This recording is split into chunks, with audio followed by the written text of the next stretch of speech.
Hello, good evening everyone. This is विवेक।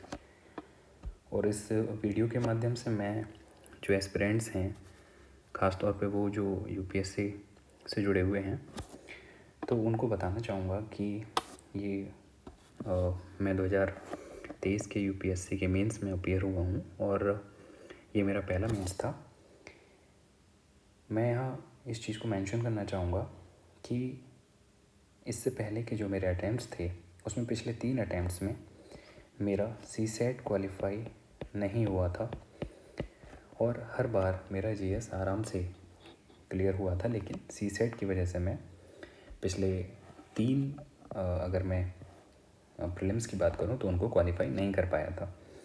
लेकिन इस बार मैंने अपनी स्ट्रेटजी चेंज की सीसेट को लेकर के और लगभग 5 से 6 महीने मैंने प्रॉपर काम किया सीसेट पर, तो मैं सीसेट को क्वालिफाई कर पाया। और कहीं ना कहीं एक एस्पिरेंट के मन में एक चीज़ होती है कि हाँ, एटलीस्ट मुझे एक मेंस लिखने का मौका तो मिलना ही चाहिए। तो इस बार वो चांस मुझे मिला, तो मैं चाहूँगा कि अपना ये अनुभव जो एस्पिरेंट्स हैं जो 2024 में अपीयर होने वाले हैं तो उनके साथ ये शेयर करूँ।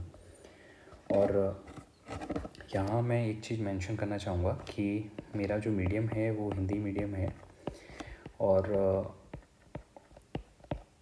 आम तौर पे अब देखा जा रहा है कि जो रीजनल लैंग्वेजेस हैं वहाँ सिलेक्शन जो है थोड़े कम हो रहे हैं। उसकी कुछ ना कुछ वजह जो है वो एग्ज़ाम के पैटर्न में भी छुपी हुई है, लेकिन जो भी है ये मेरा अनुभव मेंस का बहुत शानदार था। और यहाँ मैं बताना चाहूँगा कि हमारे जो जीएस के पेपर थे, एसए के पेपर और जीएस के फर्स्ट पेपर से लेकर के जीएस 4 में, तो मेरी क्या स्ट्रेटजी रही और एग्ज़ाम हॉल में क्या कंडीशन थी, मैं इस चीज़ को शेयर करना चाहूँगा। तो सबसे पहले अगर मैं एसए की बात करता हूँ तो एसए इस बार टॉपिक मुझे इतने ज़्यादा जटिल नहीं लगे। मैंने जो चुने थे टॉपिक, ख़ास तौर पे जो सेक्शन ए था वहाँ से मैंने 3rd नंबर का एसए लिखा था, और जो सेक्शन बी था उसमें जो 1st नंबर का एसए था मैंने उस एसए को लिखा था। तो टॉपिक इतने जटिल नहीं थे, लेकिन मुझे लगता है कि उनमें स्कोर करना, अब अगर टॉपिक ईजी हैं तो इतना आसान नहीं रहेगा, आपको बहुत ज़्यादा डेप्थ और डाइवर्सिटी उसमें लानी पड़ेगी, तभी कहीं ना कहीं आप अच्छा स्कोर कर पाएंगे। तो ये चीज़ रही है एसए में। और क्योंकि मैं स्टार्टिंग में उतने अच्छे से टाइम को मैनेज नहीं कर पाया, तो जो सेकंड वाला एसए था उसमें थोड़ा सा रश हो गया और लास्ट के 2-3 पेज जो है शायद मुझे ऐसा लगता है कि मैं उतने अच्छे से लिख नहीं पाया। अब क्या होगा ये मैं नहीं कह सकता, लेकिन हाँ, कुल मिला के जो है एसए का अनुभव उतना बुरा नहीं था। उसके बाद अगर मैं बात करूँ जीएस की, तो मैं पिछले अगर अपने अटैम्प्ट्स की बात करूँ तो मैं प्रीलिम्स में लगातार उलझ रहा था, लेकिन मेरे दिमाग में एक चीज़ बहुत क्लियर थी कि मुझे मेंस में जीएस को कैसे तैयार करना है।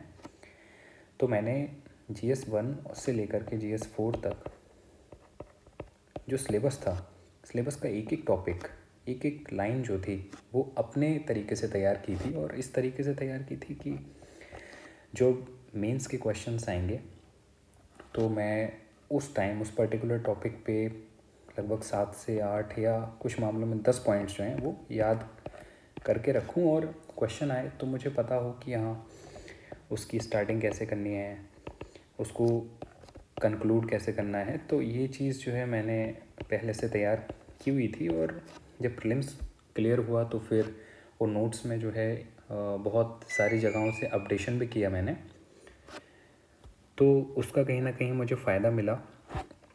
और ख़ास तौर पे अगर मैं बात करूँ जीएस 2 और जीएस 3 की, तो पेपर जो था वो एकदम सिलेबस से जुड़ा हुआ ही था, जुड़ा हुआ हमेशा ही आता है, लेकिन मैं कहूँ ख़ास तौर पे जीएस 3 की तो एकदम जो सिलेबस की लाइन है, अगर आपने वो टॉपिक एकदम तैयार कर रखे हैं तो मुझे लगता है जीएस 3 लिखने में कोई ज़्यादा ऐसी दिक्कत नहीं होगी। और मुझे भी वहाँ फील हुआ कि हाँ, जो मैंने शॉर्ट नोट्स बनाए थे वो कहीं ना कहीं बहुत ज़्यादा काम के सिद्ध हुए। और जीएस 2 की अगर मैं बात करता हूँ तो जीएस 2 में कुछ क्वेश्चंस ऐसे थे जो नहीं आते थे, और जैसे केस लॉज पूछ लिए थे, तो केस लॉज याद तो थे लेकिन वहाँ उस प्रेशर वाली सिचुएशन में एकदम से सटीक चीज़ें याद नहीं आ रही थी। और ऐसे ही कुछ एक क्वेश्चन थे जो कहीं ना कहीं मैं कहूँ उतना सटीक नहीं लिख पाया, लेकिन ये है कि आर्ट ऑफ राइटिंग जो है वो मैटर करती है। तो कम इन्फॉर्मेशन के बाद भी जो स्ट्रक्चरिंग थी,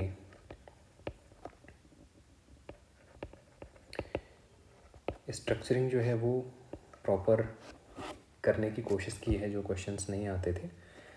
तो इस तरीके से ये जो है पेपर मतलब कंप्लीट हुए। और एक चीज़ जो बहुत अच्छी हुई है वो ये हुई है कि कोई भी क्वेश्चन जो है छोड़ा नहीं है, चाहे वो जीएस के हों चाहे वो ऑप्शनल का हो।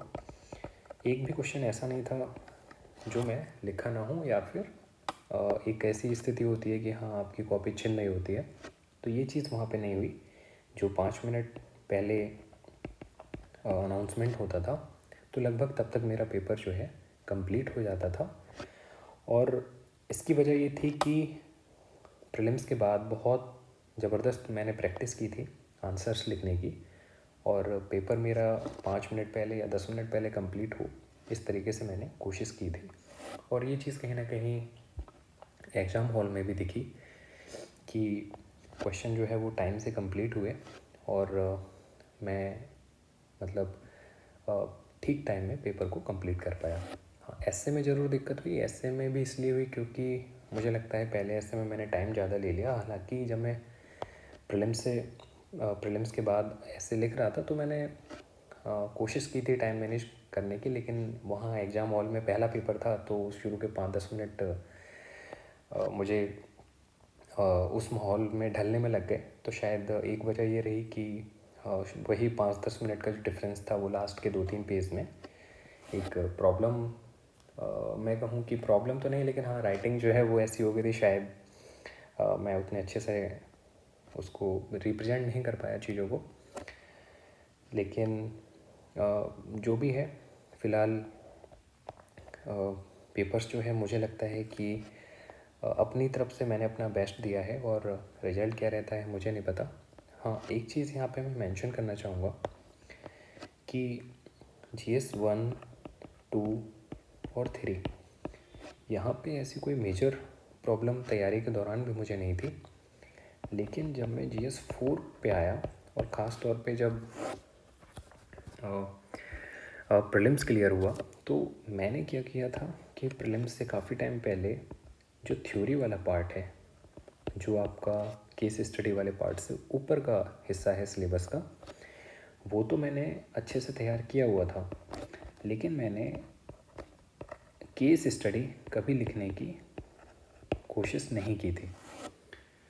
तो उसका नतीजा ये हुआ कि जब प्रीलिम्स क्लियर हुआ और एथिक्स में मॉक दे रहा था, तो मॉक टेस्ट में मेरा एक भी मॉक टेस्ट कंप्लीट नहीं हो रहा था, क्योंकि मुझे केस स्टडी लिखना नहीं आती थी प्रॉपर तरीके से। मतलब थ्योरी जो है उसको किस तरीके से यूज़ करना है इन केस स्टडीज़ को लिखने में, ये चीज़ मैं प्रॉपर तरीके से कर नहीं पा रहा था। तो मुझे इसमें टाइम लगा एथिक्स का पेपर, क्योंकि अगर आप 2022 का पेपर देखेंगे तो काफ़ी लेंदी था, उसको कंप्लीट करना अपने आप में एक चुनौती थी। तो मन में एक फ़ियर भी था कि पता नहीं इस बार GS 4 कंप्लीट होगा नहीं होगा, कैसा पेपर आएगा। लेकिन मुझे लगता है कि GS 4 का पेपर इतना जटिल नहीं था, केस स्टडी भी ठीक थी, लेकिन वही है कि अगर आपको इसमें अच्छा स्कोर करना है तो आपको आर्ग्यूमेंट्स जो हैं बहुत अच्छे देने पड़ेंगे।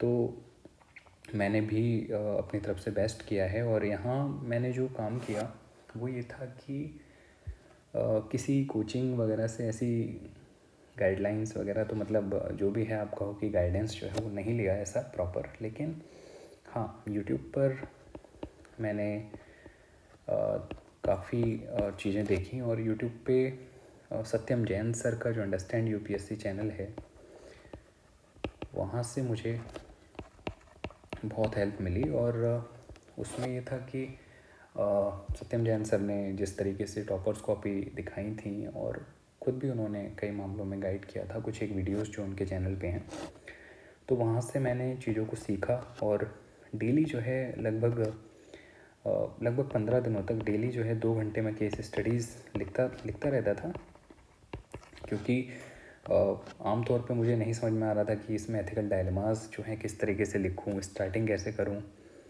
और उसके बाद कौन कौन सी जो थ्योरीज़ हैं उसमें यूज़ करूँ। फिर धीरे धीरे मुझे चीज़ें समझ में आई और फिर केस स्टडीज़ में मैं चीज़ों को बेहतर कर पाया। और पेपर भी मतलब ऐसा नहीं था कि बहुत ज़्यादा टफ़ हो, चीज़ें जो है आसानी से निकल के आ रही थी। तो फिर वहाँ आराम से पेपर जो है टाइम से कंप्लीट हो गया और एक अच्छा अनुभव रहा मेंस को लेकर के।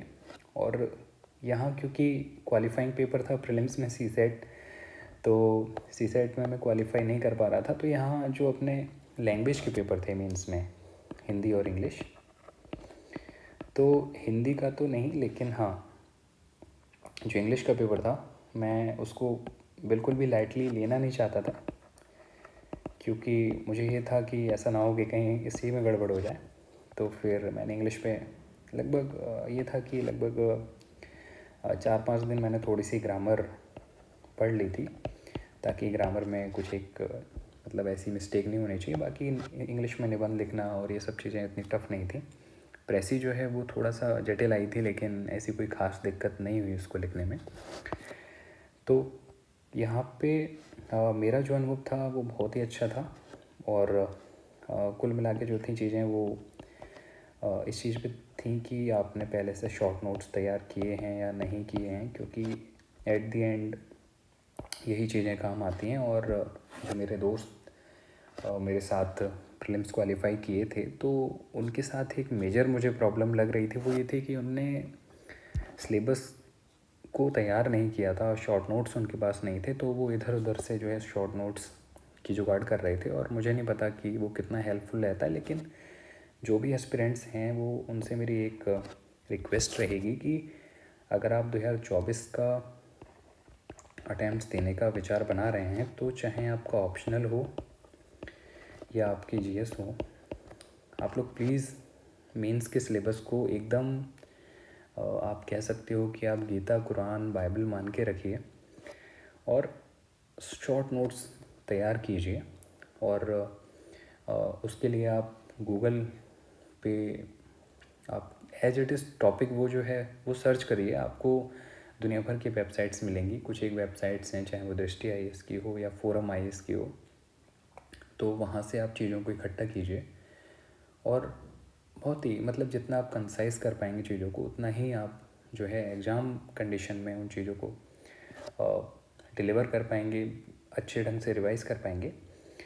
तो मुद्दा ये है कि मतलब आप जो है ऑप्शनल और जीएस का बिल्कुल सिलेबस के अकॉर्डिंग चीज़ें तैयार कीजिए। और क्योंकि मेंस में जो पेपर है, मुझे जो अनुभव लगा कि अगर किसी ने थोड़ा सा भी इस चीज़ पे ध्यान दिया है और इधर उधर का ना पढ़ के एकदम सिलेबस को फॉलो किया है, तो चीज़ें एकदम अच्छे से होंगी, पेपर टाइम से कंप्लीट होगा और जो एंड टाइम पे पैनिक वाली सिचुएशन होती है वो उतनी नहीं होगी। ऐसा नहीं है कि पैनिक नहीं होता है, लेकिन हाँ जब आप पेपर देखोगे तो 2-4 मिनट में आप जो है समझ जाते हो कि ठीक है मैं लिख सकता हूँ। और शॉर्ट नोट्स इसलिए भी ज़रूरी है क्योंकि आमतौर पे जब आप जीएस का फर्स्ट और जीएस का थर्ड पेपर देंगे, तो उसके बीच में जो टाइम होता है उसमें आप जीएस 2 और जीएस 4 है ना, मतलब 1 और 2 एक साथ होते हैं और 3 और 4 जो है वो एक ही दिन होते हैं। तो एक साथ से मेरा मतलब है कि एक ही दिन। तो यहाँ पे जो आपको 1 से 1.5 घंटे का बीच में गैप मिलता है, उसमें आप आराम से चीज़ों को रिवाइज कर पाएंगे। और जो तीसरी चीज़ है वो है आपकी राइटिंग स्पीड। तो ये आपकी जो है मॉक आप लगातार देते रहते हैं तो धीरे धीरे अपने आप डेवलप होने लगती है। लेकिन मुद्दा ये है कि यहाँ राइटिंग स्पीड आपकी मैटर करती है कि आपने चीज़ों को कितना बेहतर ढंग से तैयार किया है। अगर आप ये सोचते हैं कि मैं तुरंत सोच के लिखूँगा, लगातार 5 पॉइंट सोचूंगा, है ना, बैठ के हर क्वेश्चन में, तो फिर पेपर छूटना तय है। इसलिए जो है सिलेबस तैयार कीजिए, जैसे ही टॉपिक आता है तो आपके ब्रेन में पॉइंट्स हिट होने चाहिए। तो एक चीज़ ये है कि जिसे कहते हैं ना कि आप रट्टा मार लीजिए, तो कुछ चीज़ें तो ऐसी हैं कि आपको जो है एकदम रटनी पड़ेंगी। यहाँ तक कि कुछ ग्राफ्स, डायग्राम्स जो आप फ्लो चार्ट्स बनाएंगे, आपको पता होने चाहिए कि अगर मुझसे जो है मान लीजिए आपसे सुशासन की परिभाषा पूछ ली जाती है, तो यूएनडीपी ने कौन सी इसकी डेफिनेशन दे रखी है, उसमें 8 डायमेंशन मुझे लिखनी है, तो 8 डायमेंशन में किस शेप में लिखूँगा, है ना। तो ये चीज़ें जो हैं कहीं ना कहीं एकदम आपको रटी हुई होनी चाहिए। और अगर मैं बात करूँ ऑप्शनल की, तो मेरा तो हिंदी लिटरेचर ऑप्शनल था, और हिंदी लिटरेचर में मतलब जो 2 पेपर थे उसमें पेपर 1 और पेपर 2, अगर मैं इन दोनों की बात करता हूँ तो पेपर 2 मुझे आमतौर पे उतना टफ नहीं लगा कभी भी। लेकिन पेपर 1 में एक भाषा खंड जो था, भाषा खंड में चीज़ों को याद करना अपने आप में एक बड़ी चुनौती लगी मुझे। तो वो टाइम के साथ चीज़ें आईं, और मुझे लगता है सबसे ज़्यादा अगर मैंने मेहनत की है तो भाषा खंड को रटने में की है, क्योंकि मतलब वो चीज़ ऐसी है कि आपको रटनी ही पड़ेगी। धीरे धीरे आपको समझ में आती है कि हाँ, एक कोई क्षेत्र है, उससे जुड़ी हुई कोई बोली है या भाषा है, तो टाइम के साथ वो चीज़ें आती हैं। लेकिन अपने आप में मुझे ये बहुत चुनौतीपूर्ण खंड लगा। लेकिन धीरे धीरे कई मल्टीपल टाइम्स रिवीजन इसका करना पड़ा, और चीज़ें जो हैं वो दिमाग में बैठी, और इसका फ़ायदा भी हुआ, है ना। यहाँ पे एक चीज़ मैं बताना चाहूँगा, जो एस्पिरेंट्स हैं, जो ख़ास तौर पे पहली बार अपीयर होंगे 2024 में, वो ये है कि जो केस स्टडी वाला पार्ट है ये 120 मार्क्स का आता है। और 120 मार्क्स का मतलब ये है कि जीएस का कोई भी पार्ट जो है वो आमतौर पे इतने नंबर आपको नहीं दे सकता, और यहाँ पे अगर आप अच्छी केस स्टडी लिखेंगे तो आपको ठीक ठाक मार्क्स मिलते हैं।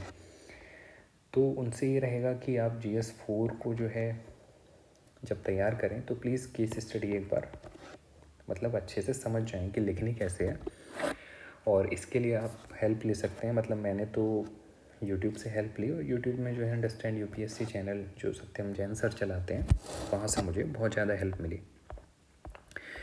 यहाँ पे मेरा अनुभव जो है यही था कि हाँ, मैं खुश था कि हाँ मैंने पेपर कंप्लीट किए, और जो मैंने शॉर्ट नोट्स तैयार किए थे अपने हिसाब से वो बहुत ही काम आए।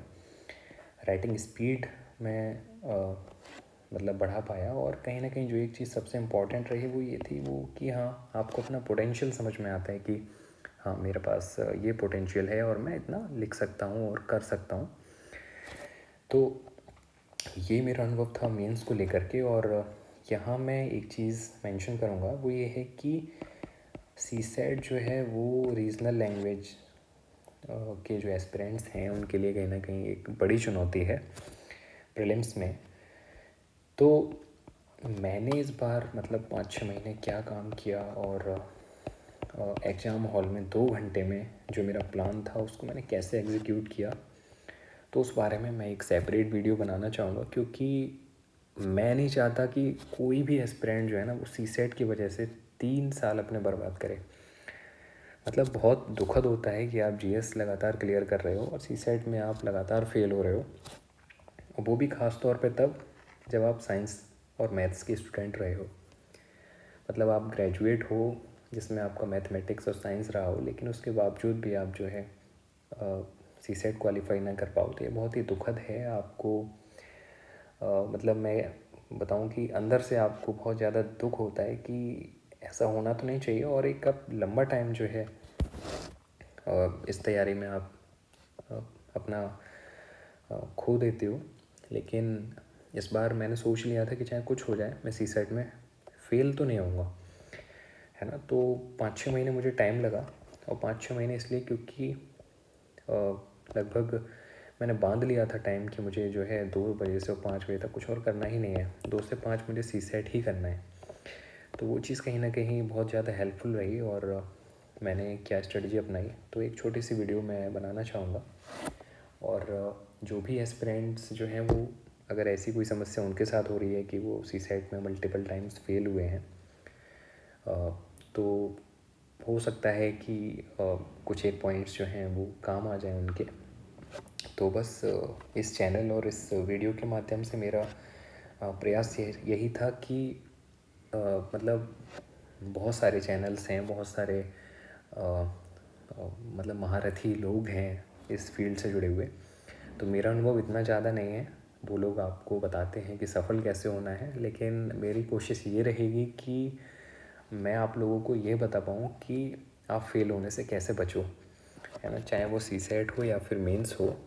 तो बस एक ये छोटा सा कंट्रीब्यूशन मैं एस्पिरेंट्स के लिए करना चाहूँगा, और अपनी तरफ से जो है वो 100% क्वालिटी वाली जो चीज़ें हैं, आमतौर पे कहीं ना कहीं बहुत सारे चैनल जो हैं वो प्रोवाइड नहीं कराते, लेकिन कुछ एक चैनल जो हैं वो सच में बहुत अच्छे हैं। तो मैं चाहता हूँ कि बस ऐसा ही कुछ एक क्वालिटेटिव चेंज में ला पाऊँ, एस्पिरेंट्स जो हैं वो मिसगाइड होने से बचें, और ऐसे प्रयास जो हैं वो बहुत सारे अच्छे लोग कर रहे हैं। तो मैं भी बस एक छोटा सा प्रयास करना चाहता हूँ और एक अपनी तरफ से कंट्रीब्यूशन करना चाहता हूँ। ठीक है, तो बस इस वीडियो में इतना ही, और जल्दी ही मैं सीसेट में मैंने क्या स्टेप्स लिए थे, क्या रणनीति मेरी रही थी, उस पर एक वीडियो लेके आऊँगा। और 2024 में जो भी लोग अटैम्प्ट देने वाले हैं, तो शायद उनके लिए बहुत हेल्पफुल हो जाए ये चीज़। तो मैं इसको ध्यान में रखते हुए वीडियो बनाऊँगा। ओके, तो आज के लिए इतना ही। Thank you.